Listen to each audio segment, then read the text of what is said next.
Hello students. आज हम accounting standard 10 समझेंगे क्योंकि ये थ्योरी के पॉइंट ऑफ व्यू से इम्पॉर्टेंट है DO BCom के स्टूडेंट्स के लिए, DO BCom SOL और NC वेब। तो देखिए इसका फुल फॉर्म क्या होता है, मतलब AS10 किसको कवर करता है? ये करता है प्रॉपर्टी प्लांट एंड इक्विपमेंट। ठीक है, तो अभी देखते हैं हम क्या क्या चीज़ें मेंशन इसके हैं। तो AS10 को हम PPE भी कह देते हैं, आर टेंजिबल आइटम दैट।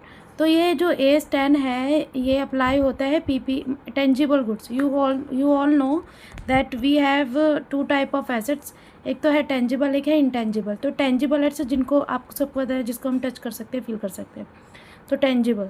ठीक है, ए क्या है, ए पॉइंट क्या कहता है? टेंजिबल ये किन को PPE में कंसिडर करता है, ये चीज़ बता रहा है। Held for use in a production, ऐसी assets property plant and equipment जो प्रोडक्शन में सप्लाई ऑफ गुड्स और जिनको रेंट पे दिया जाता हो।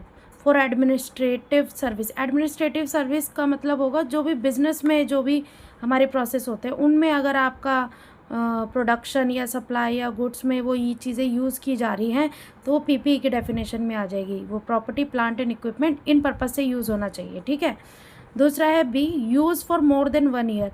एक बार जो प्रॉपर्टी और प्लांट और इक्विपमेंट है वो ऐसा नहीं कि आपने आज खरीदा और 6 महीने बाद बेच दिया, तो वो इस डेफिनेशन में कवर नहीं होगा, उसको आप 1 साल से ज़्यादा यूज़ करते हो।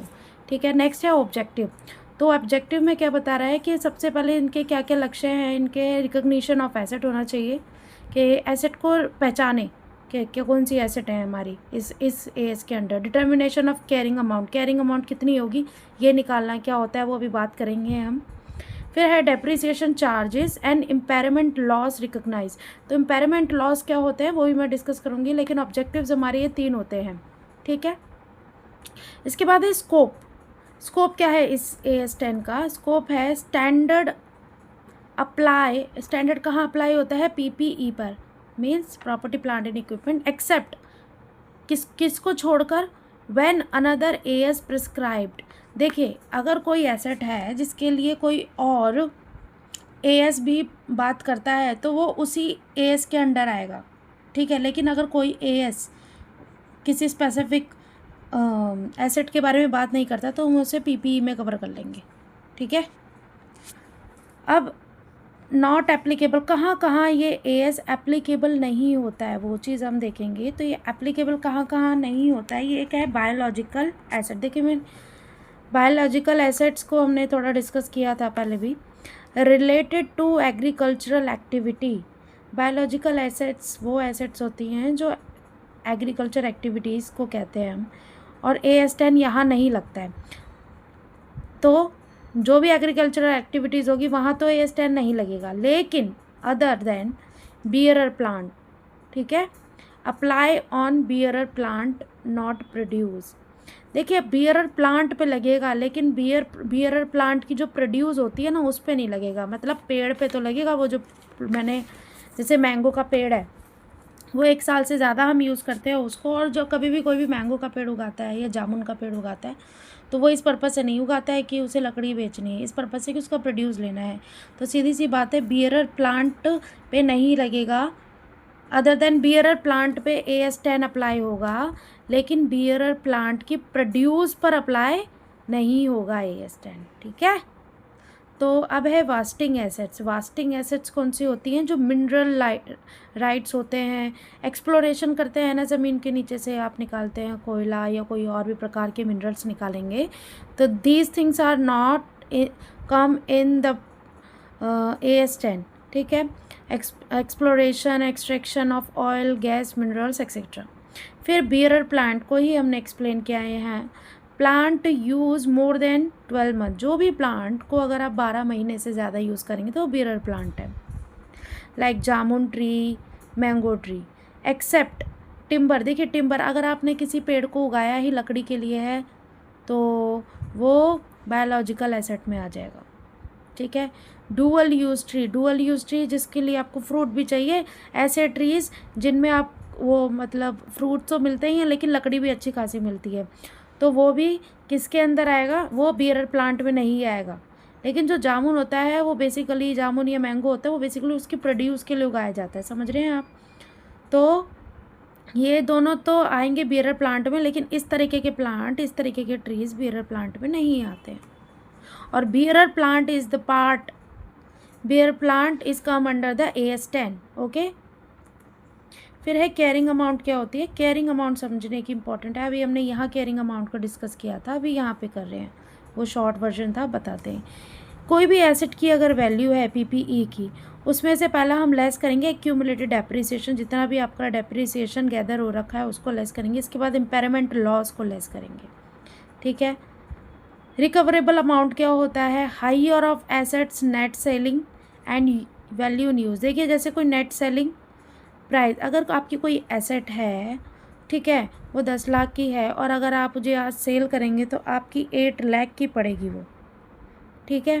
और लेकिन वैल्यू इन यूज़ एक्चुअल में अगर आप उसकी, वो आपको कितना प्रोड्यूस दे पाएगी। जैसे कोई मशीनरी है, आप उसे सेल करेंगे तो 8 लाख की बिकेगी, लेकिन अगर आप उसको यूज़ करेंगे आगे की प्रोडक्शन के लिए तो वो 7 लाख, सपोज 6 लाख की देगी। तो भाई अगर आज सेल कर देते हैं तो प्रॉफिट होगा ना 8 लाख का, तो इन दोनों 8 में से 6 लाख करेंगे तो 2 लाख आएगा, ठीक है।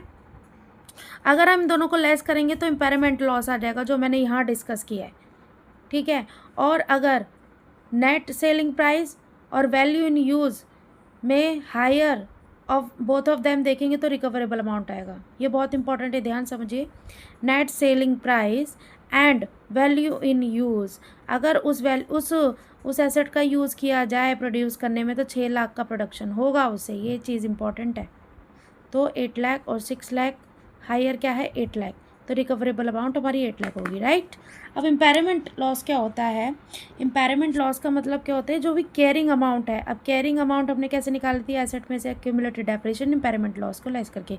तो कैरिंग अमाउंट में से ध्यान समझिए, अगर रिकवरेबल अमाउंट को लेस करते हैं, ठीक है, कैरिंग अमाउंट में से रिकवरेबल अमाउंट को लेस करेंगे तो इम्पेयरमेंट लॉस आएगा, ठीक, ये इस तरीके से।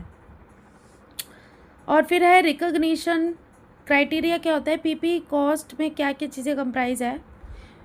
भाई रिकॉग्निशन कैसे करेंगे कि ये पीपी है, क्या फ्यूचर इकोनॉमिक बेनिफिट देना चाहिए, विल फ्लो टू एंटरप्राइजेस। कैसे भाई, कोई भी मशीनरी, कोई भी लैंड, कोई भी इक्विपमेंट है, अगर आपको फ्यूचर में वो प्रॉफिट देता है तो ऑब्वियसली वो आपका PPE की डेफिनेशन में आएगा, क्योंकि एक तो वो 12 महीने से ज़्यादा रखा जाएगा, ठीक है। फिर cost can measure reliability, cost can be measure reliability such as the spare parts stand by the equipment. तो कोई भी कॉस्ट है वो इजीली और रिलायबिलिटी से हम उसे निकाल पाए, तब वो रिकॉग्निशन क्राइटेरिया को फुलफिल करेगी, ठीक है। अब इसके बाद नेक्स्ट है हमारा measurement of PPE। Measurement of PPE क्या है, एलिमेंट ऑफ कॉस्ट। कॉस्ट के अंदर कौन कौन से एलिमेंट आएंगे, जैसे परचेज प्राइस तो आएगा उस कॉस्ट का, उसके अंदर इंपोर्ट ड्यूटी भी इंक्लूड होगी, नॉन रिफंडेबल परचेज टैक्सेस भी आएंगे, ठीक है। लेकिन उसके बाद डिडक्शन हमें करनी पड़ेगी ट्रेड डिस्काउंट की एंड रिबेट्स की, ठीक है। ये तो हो गई पहली वाली अमाउंट, पहला वाला की कॉस्ट क्या क्या आएगी। फिर बी में कॉस्ट डायरेक्टली रिलेटेड, कोई भी कॉस्ट जो डायरेक्टली रिलेटेड है एसेट को उसकी लोकेशन पे लाने तक। देखो कोई भी एसेट है, कोई भी बड़ी बड़ी मशीनरीज होती हैं, वो उनको इंस्टॉलेशन के लिए उनको वहाँ तक उसकी लोकेशन, एक्चुअल लोकेशन तक पहुँचाने के लिए जो कॉस्ट लगती है वो भी इसी के अंदर इंक्लूड होगी। एक्सक्लूड क्या होगा, इनिशियल ऑपरेटिंग लॉसेज, जो भी ऑपरेटिंग लॉसेज हुए वो एक्सक्लूड होते हैं, वो कॉस्ट में नहीं आएंगे एसेट की में।